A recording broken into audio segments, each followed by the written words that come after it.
ሰላም ክብራና ክብራን እንደምን አላችሁ? አርሰናል ኢንፎ ተመልሷል። ደግሞም ስላገኘናችሁ በጣም ደስ ብሎናል። ኢንተርናሽናል ብሬክ ነው የሚገኘው። የአርሰናል ብዙ ተጫዋቾች ወደ ሀገራት ጨዋታ አምርተዋል። እናም በተለያዩ ትንተናዎች ከእናንተ ጋር ልንቆይ ነው የተገናኘ ነው። ዛሬ ለመጀመሪያ የምናቀርብላችሁ ትንተና በጣም ጠለቅ ያለ ትንተና ወይም አናላይዝ ለመስራት ሞክረናል። በዚህ ጉዳይ ላይ አርሰናል በኦልድ ቶፕ 6 በሚባሉት ወይም ደግሞ አሁን የእንግሊዝ ሚዲያዎች ቢግ 6 ብለው በሚጠሯቸው ቡድኖች ላይ ሲቲ፣ ማን ዩናይትድ፣ ሊቨርፑል፣ ስፐርስ፣ ቼልሲ ላይ እንዴት የበላይነቱን ወሰደ? አራት ምክንያቶችን ለእናንተ እንዘረዝራለን። ታክቲካል ፍሌክሲቢሊቲ፣ ዊዛውት ቦል ኢነርጂ፣ ሴት ፒስ፣ ኤምሬት ሆም አድቫንቴጅ የሚባሉ ምክንያቶችን ለእናንተ አዘጋጅተናል። እነዚህን ምክንያቶች ከሪፈረንስ ጋር እንዲሁም ደግሞ የእንግሊዝ ፕሪሚየር ሊግ አሰልጣኞችን ፔፕ ጋርዲዮላ፣ የርገን ክሎፕን፣ ሮብን አሞሪም፣ አንጄ ፖስቴኮግሉን ሪፈረንስ እያደረጉ ከዚህ በፊት የሰጧቸውን አስተያየቶች እያቀረብን ከእናንተ ጋር ጠለቅ ያለ ትንተናዎችን እንሰራለን። አብራችሁን ትቆዩ ዘንድ በፍቅር እንጠይቃለን። በቆይታችሁ ወቅት ሰብስክራይብ ማድረጋችሁ አይለይ። እንዲሁም ደግሞ ቪዲዮውን ሲጀምሩ ገና ላይክ አድርጋችሁ ጀምሩ። ይሄን ስለምታደርጉልን ከልብ እናመሰግናለን። በድጋሚ የምትገኙ ተወዳጆቹ አርሰናል ኢንፎ ላይ ነው። ጀመርነ።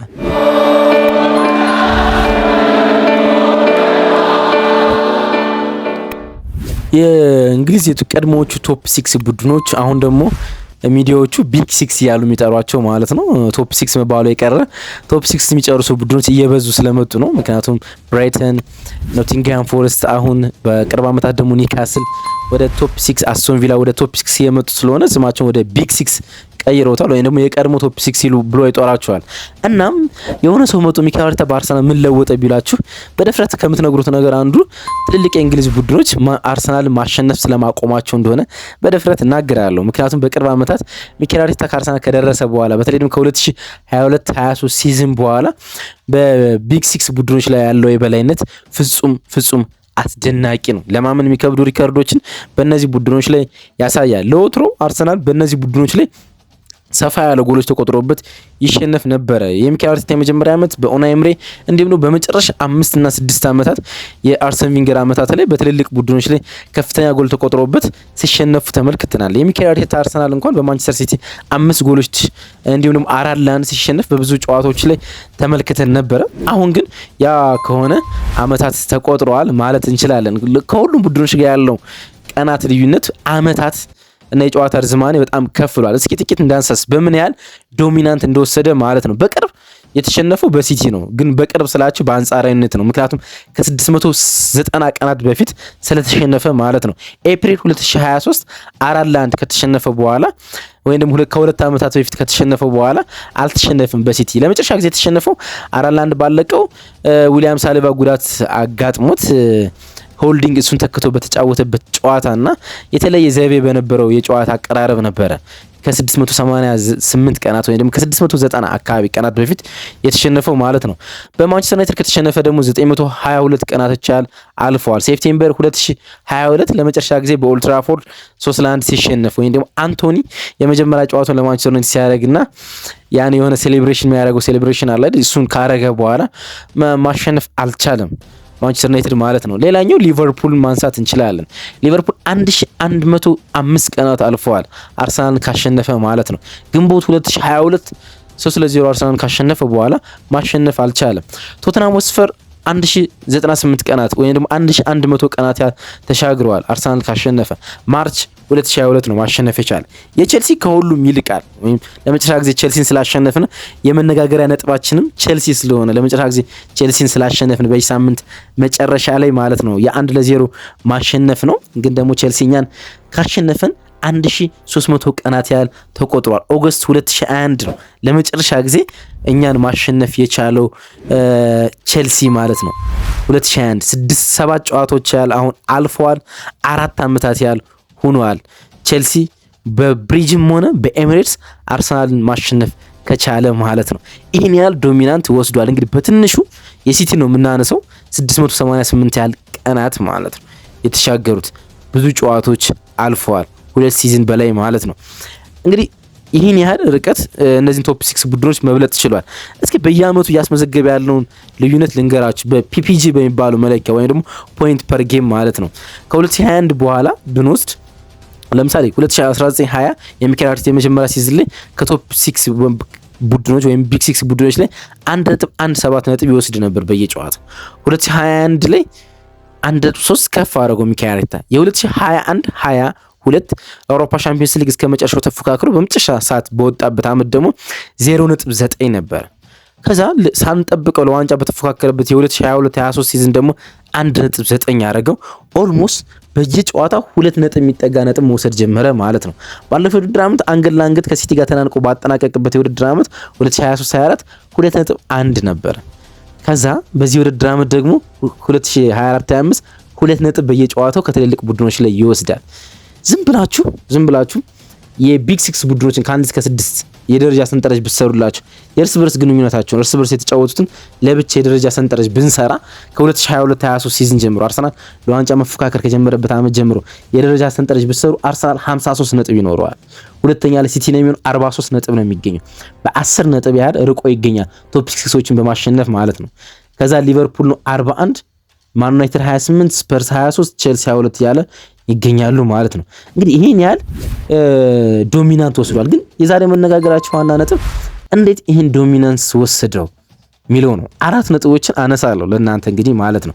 የመጀመሪያው ታክቲካል ጉዳይ ነው የምናነሳ፣ ታክቲካል ፍሌክሲቢሊቲ የሚባለው ወይም ደግሞ የአርቴታ አቀራረብ በትልልቅ ጨዋታዎች ላይ የተለያየ መሆን ወይም ደግሞ አዳፕት ማድረግ ታክቲኮችን የአርቴታ ቡድን በዚህ የላቀ መሆኑ ትልቅ ቡድኖችን ለማሸነፍ ነው። ለዚህ ደግሞ ምስክር የሚሆነው ከሲቲ ጋር ያደረጋቸው ያለፉት ዓመታት ጨዋታ ነው። እንግዲህ ላንሳላችሁ፣ ለመጨረሻ ጊዜ አርሰናል በሲቲ ሲሸነፍ ኤፕሪል 2021 4-1 ባለቀው ጨዋታ ሲቲን በጨዋታም በሙከራም በጣም ዶሚናንስ ወስዶ ነበረ። አርሰናል ሲቲ ላይ ማለት በጣም ዶሚናንስ ማለት ነው። ይኸውም ደግሞ ታስታውሱ እንደሆነ ያ ጨዋታ በፔፕ ጋርዲዮላ የእግር ኳስ አሰልጣኝነት ታሪክ በጨዋታ የተበለጠበት የመጀመሪያ ጨዋታ ነው አንደኛ። ሁለተኛ ደግሞ ፔፕ ጋርዲዮላ በታሪኩ ኤፕሪል 2023 ማለት ነው በታሪኩ ብዙ የረጅም ኳሶችን የተጫወተበት ጊዜ ነበረ። በጣም ብዙ የረጅም ኳሶችን የተጫወተበት የመጀመሪያው ጨዋታ ነበረ ከባርሴሎና፣ ማንቸስተር ሲቲ፣ ባየር ሙኒክ ከነበሩበት ማለት ነው። እንደዛ በዛ የጨዋታ ርቀት ከበለጠው በኋላ ግን ጨዋታው ማሸነፍ የቻሉ ሲቲ ነበር። ስለዚህ አርሰናል ታክቲካል ፍሌክሲብል መሆን ነበረበት ሲቲን ሲገጥም ማለት ነው።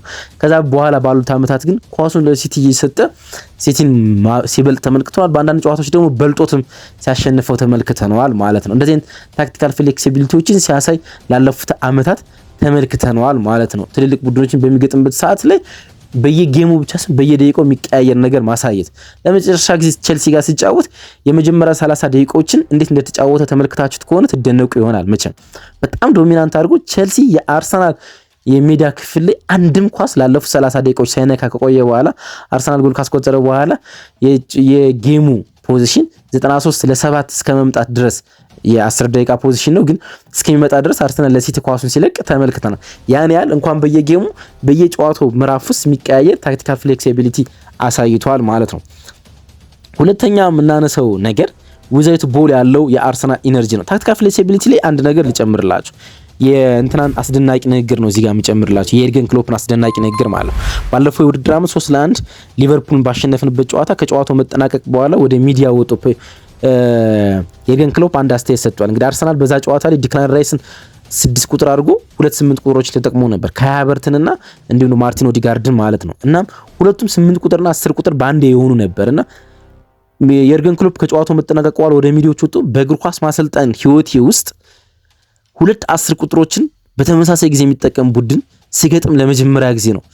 ሜዳ ላይ ተጫዋቾች ይሄን ነገር አዳፕት ማድረግ በጣም ተቸግረው ነው የተመለከትኩት አለ የኤርገን ክሎፕ ነው ያለው። ምክንያቱም ከሃቨርት ከ8 ቁጥር የተነሳ ወደ 10 ቁጥር ፖዚሽን ይጠጋ ነበር። የማርቲን ኦዲጋርድ ሁሉ የሚያደርገው ነገር ነው ከ8 ወደ 10 ቁጥር መሸጋገር። በአንድ ጊዜ ሃፍ ስፔስ የሚያጠቁ 8 ቁጥሮች ይኖራሉ። 10 ቁጥር መሆን የሚችሉ 8 ቁጥሮች ግን ኑሮ አያውቁምና እንዲህ አይነት ቡድን ገጥሞኛ አያውቅም ብሎ አደነቀ ማለት ነውና የአርሰናል ታክቲካል ፍሌክሲቢሊቲ አንደኛው ነው። ሁለተኛው ትልቅ ቡድኖች የሚያሸንፍበት ምክንያት ዊዛውት ቦል ኢነርጂ የሚባለው ነው። ከኳስ ውጭ ያለው የአርሰናል ጉልበት ነው። እንግዲህ ብዙ ተጫዋቾች ወጣት መሆናቸው ለዚህ የረዳው ይመስላል። ግን ከኳስ ውጭ ያለው አጫወት የአርሰናል ወይም ደግሞ ኳሱን በማያገኝበት ሰዓት ሁሉም የአርሰናል ተጫዋቾች ወይም ደግሞ ኳሱንም ይዞት ሙቭመንት የሚፈጥሩበት መንገድ ለተቃራኒ ቡድን ስጋት የሚሆኑበትና ለራሳቸው የቡድን ተጫዋቾች ደግሞ የኳስ የመቀበያ እድል የሚፈጥሩበት መንገድ በጣም አስደናቂ ነው። ለዚህ ደግሞ ምስክር አድርጌ የማቀርብላቸው ሪፈረንስ አውሮፓ ምርጥ ቡድኖች አንዱ የሆነ የፔዥ አሰልጣኝ ሉዊስ ኤንሪኬ ነው። ሉዊስ ኤንሪኬ በኤሚሬትስ መጥቶ ከአርሰናል ጋር በሻምፒዮንስ ሊግ የምድብ ጨዋታዎች እንደተጫወተ ይታወቃል። አርሰናል ደግሞ ጨዋታውን 2-0 እንዳሸነፈው እናስታውሳለን አይደለም። በዛ ጨዋታ ላይ ከጨዋታው መጠናቀቅ በኋላ ለፈረንሳይ ሚዲያዎች ምንድን ያላችሁ መሰላችሁ? አርሰናል ከኳሶች ባለ እንቅስቃሴ የአውሮፓ ምርጡ ቡድን ነው አለ። ከኳሶች ባለ እንቅስቃሴ የአውሮፓ ከምርጦች አንዱ አይደለም ያለ ምርጡ ቡድን ነው አለ። እናም የአርሰናል ከኳሶች ያለ እንቅስቃሴ ትልልቅ የእንግሊዝ ቡድኖችን በቀላሉ እንዲያሸንፍ ያስቻለው ይመስላል። በተለይ ደግሞ ዘ ሆርስ እያሉ የሚያደንቁት ዲክላይን ራይስ ለዚህ የአርሰናል ኢነርጂ ብዙዎቹ እንደ ምስክርነት ያቀርቡታል ማለት ነው። የአርሰናል ተጫዋቾች አሁን መጠሪያ ስሙን ዘ ሆርስ ይሉታል፣ ፈረሱ ማለት ነው። ካለው ሜዳውን ከሚያካልልበት ስፒድ አግሬሽን አንጻር ነው ይህን ስያሜ መስጠት የቻሉት ማለት ነው። ሶስተኛ እንግዲህ የሚጠቀሱት ሴት ፒስ ፕሮፊሸንሲ ነው። እንግዲህ የቆመ ኳስ አጠቃቀም ነው። እንግዲህ በዚህ የላቀ እንደሆነ አርሰናል መቼም ይታወቃል። ከሰሞኑ ባለፈው ዲሴምበር ከጃንዋሪ 25 በኋላ መሰለኝ ወይም 15 በኋላ ተሳስቼ ሊሆን ይችላል እስከዚህኛው ጨዋታ እስከ ቸልሲ ጨዋታ ድረስ የቆመ ኳስ አርሰናል ማስቆጠር አልቻለም ነበር ለብዙ ጊዜያቶች ያህል ማለት ነው። ኦልሞስት ከ2021-22 በኋላ 52 ኮርናዎች ነው ማስቆጠር የቻለ አንደኛ ነው። ከሴት ፒስ ደግሞ ከፔናልቲ ውጭ ባለ ሴት ፒስ ደግሞ 65 ጎሎች ነው ማስቆጠር የቻለ አንደኛ ነው። ሁለተኛ የሚገኘው ሊቨርፑል እንደሆነ ይታወቃል። ለመጨረሻ ጊዜ ጃንዋሪ 15 ነው ማስቆጠር የቻለ ቶተናም ላይ። ከዛ በኋላ ሳያስቆጥር ለብዙ ጨዋታዎች ያህል ተጉዞ ነበረ። ኦልሞስት ወደ 90 የሚጠጉ ኮርኖችን አውጥቶ ምንም ጎል ሳያስቆጥር ከቆየ በኋላ ቸልሲ ላይ በሚኬል ሜሪኖ ላይ ማስቆጠር ይታወቃልና ለመጨረሻ ጊዜ ሲያስቆጥር ቶተናም ላይ ነው። አሁን ደግሞ መጨረሻ ሰዓት ላይ ሲያስቆጥር ማን ላይ ያስቆጠረ? ቸልሲ ላይ። ትልቅ ቡድኖች ላይ በቀላሉ ነው ማስቆጠር የሚችለው ሴት ፒስ ማለት እና ጨዋታዎችን በጨዋታ እንቅስቃሴ መግደል ባቃተው ሰዓት አርሰናል በሴት ፒስ ጨዋታዎች ማሸነፍ ይችላል። እንዲሁም ደግሞ ትልቅ ቡድኖች ሴት ፒሶች እንዳያስቆጠሩበትም መከላከል ይችላል። ይሄ በጣም አስደናቂ ያለው ፕሮፌሽንሲው ትልቅ ቡድኖችን እንዲያሸንፍ እንዳደረገው መናገር እንችላለን ማለት ነው። ለዚህ ደግሞ ምስክር አድርገን የምናቀርበው አንጅ ፖስቴኮግሉ ነው። እንግዲህ ቶተንሃም ሆትስፐርን በተከታታይ ዓመታት በቆመ ኳስ ጎል አስቆጥሮ አርሰናል ቶተንሃም ሆትስፐርን ሲያሸንፈው በአርሰናልና በእኛ መካከል ያለው ሰፊ ልዩነት ሴት ፒስ ነው ብሎ ተናግሯል። እኔ የእግር ኳስ አሰልጣኝ ነኝ፣ የቆመ ኳስ ላይ ብዙ አልጨነቅም በማለት ተናግሮ ነበር። አሁን የቆመ ኳስ አሰልጣኝ ቀጥሯል፣ ያን ያልነበራቸውም። እንዲሁም ደግሞ የማንቸስተር ዩናይትድ አሰልጣኝ ሮብን አሞሪም ዘንድሮ 2-0 በማንቸስተር ዩናይትድ ሜዳ ስናሸንፋቸው ከጨዋታው መጠናቀቅ በኋላ ቲምበርና ዊሊያም ሳሊባ ጎል አስቆጥረው ማለት ነው ለጋዜጠኞች ከጨዋታው መጠናቀቅ በኋላ በጣም ድንቅ ነበር ነው በእኛና አርሰናል መካከል ያለው ልዩነት ቶፕ ማልቲ ሴት ፒስ አጠቃቀም ነው፣ የቆመ ኳስ አጠቃቀም ነው በማለት ሲናገር አድምጠነው ነበር። መጨረሻ ማነሳላችሁ ለምንድን ነው አርሰናል ከቶፕ 6 ቡድኖች ጋር ያለው ልቀት ከፍ ያለ ስንል የኤምሬትስ ሆም አድቫንቴጅ ነው።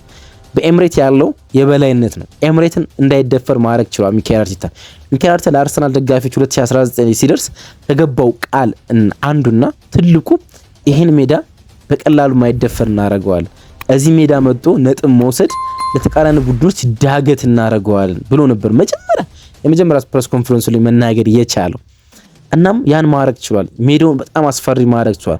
ሜዳው አስፈሪ እንዲሆን ደግሞ ካረጉት አንዱ አሽፐርተን አርብ የሚባሉ የደጋፊ ማህበሮች ነው። እንግዲህ በኤምሬትስ ላይ ወደ 90 የሚጠጉ የደጋፊ ማህበሮች አሉ፣ ኤምሬት ላይ ማለት ነው፣ ወደ ስታዲየም ውስጥ ማለት ነው። አሽፐርተን አርብ የሚባሉት ከጎል ጀርባ ጥቁር ቲሸርትና ጥቁር መለያ ለብሰው የሚገቡ ደጋፊዎች ግን የአርሰናል አሁን አልትራ ደጋፊዎች ናቸው። ለአመታት አርሰናል አልትራ ደጋፊ አልነበረውም። አርሰን ቬንገር አልትራ ደጋፊዎች እንዲኖሩ አይፈቅድም ነበር። አሁን ግን አልትራ ደጋፊዎች መጥተዋል። ወደ ጣሊያን አምርተው ከጣሊያን እግር ኳስ ላይ አልትራ አደጋገፍ ነው ወይንም ለቡድን ፍጹም የሆነ ፍቅር ማሳየትን ተምረው መጥተዋል ነው የሚባለው። ሚካኤል አርቴታ ይህን ነገር እንዲያደርጉ ወይም ደግሞ ድጋፍ አድርጎላቸዋል እንዲሁም ሀሳብ ሰጥቶ ነበር ነው የሚባለው እና ያን አድርጎ ከመጥተዋል የስታዲየሙን ቫይብ በሙሉ ቀይረውታል። የነሱን ብቻ ሳይሆን ስታዲየሙን ሙሉ አትሞስፌር ቀይረውታል ነው የሚባለውና አስፈሪ እንዲሆን አድርገውታል። ለዚህ ምስክር የሚሆነው እንግዲህ ኒውካስል፣ ሊቨርፑል፣ አንፊልድ፣ ሴንት ጄምስ ፓርክ በጣም አስፈሪ ሜዳዎች እንደሆኑ በብዙ ደጋፊዎች በብዙ ተጫዋቾች ሰምታችሁ ሊሆን ይችላል። እኔ ግን በቅርብ ዓመታት ከሰማኋቸው አስተያየቶች አንዱን ልንገራችሁና ኢንተርኔት ላይ ብትገቡ ታገኙታላችሁ። ሆንግ የወልቭሱ የፊት መስመር አጥቂ ከእንግሊዝ ስታዲየሞች የትኛው ኢንቴንስ ነው ተብሎ ለጠይቀው ጥያቄ ለኔ ኤምሬትስ ሲል መለሰ።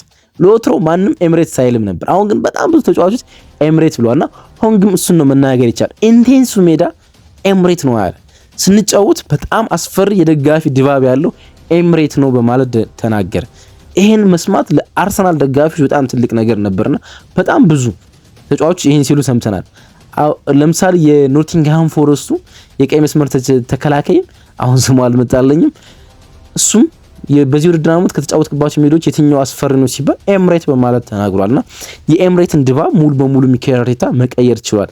እነዚህ ምክንያቶች ቶፕ 6 ቡድኖች ላይ ሚኬል አርቴታ በጣም ዶሚናንት እንዲወስድ አስችሎታል ብለን መናገር እንችላለን። እናንተ እስኪ የኮሜንት መስጫ ባር ላይ አርሰናል በላቀ ጥራት ከቶፕ 6 ቡድኖች ጋር እንዲጫወት ያስቻለው ምክንያት ምንድነው ብላችሁ ታስባላችሁ? እሱን ጻፉልን። አብራችሁን ስለቆያችሁ ከልብ እናመሰግናለን። መልካም ቀን